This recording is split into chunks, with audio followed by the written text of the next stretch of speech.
ನಮಸ್ಕಾರ ವೀಕ್ಷಕ, ನಮ್ಮ ಪೊಲೀಸ್ ನ್ಯೂಸ್ಗೆ ಸ್ವಾಗತ. ನಾನು ನಿಮ್ಮ ರವೀಂದ್ರ. ಸಿಸಿಬಿ ಬಲೆಯಲ್ಲಿ ಇಬ್ಬರು ಕುಖ್ಯಾತ ರೌಡಿಗಳು, ಪಿಸ್ತೂಲ್ ಗುಂಡುಗಳ ವಶ.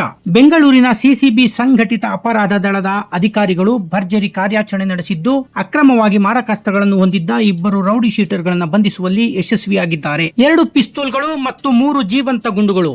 ಬೆಂಗಳೂರಿನ HAL ಪೊಲೀಸ್ ಠಾಣೆಯ ರೌಡಿ ಶೀಟರ್ ಮತ್ತು ಆತನಿಗೆ ಪಿಸ್ತೂಲ್ ಪೂರೈಸಿದ್ದ ಹೊರ ರಾಜ್ಯದ ಮತ್ತೊಬ್ಬ ರೌಡಿ ಶೀಟರ್. ಬೆಂಗಳೂರಿನ ಬನ್ನೇರುಘಟ್ಟ ರಸ್ತೆ ಅಪಾರ್ಟ್ಮೆಂಟ್ ಒಂದರ ಮೇಲೆ ದಾಳಿ ನಡೆಸಿ ಆರೋಪಿಗಳನ್ನು ವಶಕ್ಕೆ ಪಡೆಯಲಾಗಿದೆ.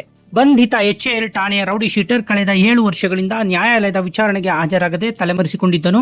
ಈತನ ವಿರುದ್ಧ ಈಗಾಗಲೇ 4 ವಾರೆಂಟ್ಗಳು ಹೊರಬಿದ್ದಿದ್ದವು. ವಿಚಾರಣೆಯ ವೇಳೆ ಈತನಿಗೆ ಪಿಸ್ತೂಲ್ ಪೂರೈಸಿದ ವ್ಯಕ್ತಿ ಮೈಸೂರಿನ ಉದಯಗಿರಿ ಠಾಣೆಯ ರೌಡಿ ಶೀಟರ್ ಎಂದು ತಿಳಿದು ಬಂದಿದೆ. ಆತನ ವಿರುದ್ಧವೂ ಮೈಸೂರಿನ ವಿವಿಧ ನ್ಯಾಯಾಲಯಗಳಲ್ಲಿ 7 ವಾರೆಂಟ್ಗಳು ಇದ್ದು ಕಳೆದ 5 ವರ್ಷಗಳಿಂದ ತಲೆಮರೆಸಿಕೊಂಡಿದ್ದನು.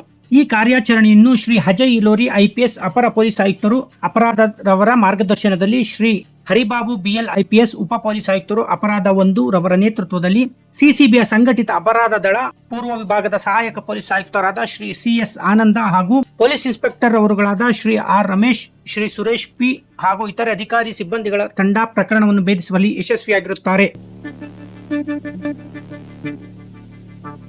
ಕ್ಷಣ ಕ್ಷಣದ ಪೊಲೀಸ್ ಸುದ್ದಿಗಳಿಗಾಗಿ ವೀಕ್ಷಿಸಿ ನಮ್ಮ ಪೊಲೀಸ್ ನ್ಯೂಸ್. ಧನ್ಯವಾದಗಳು.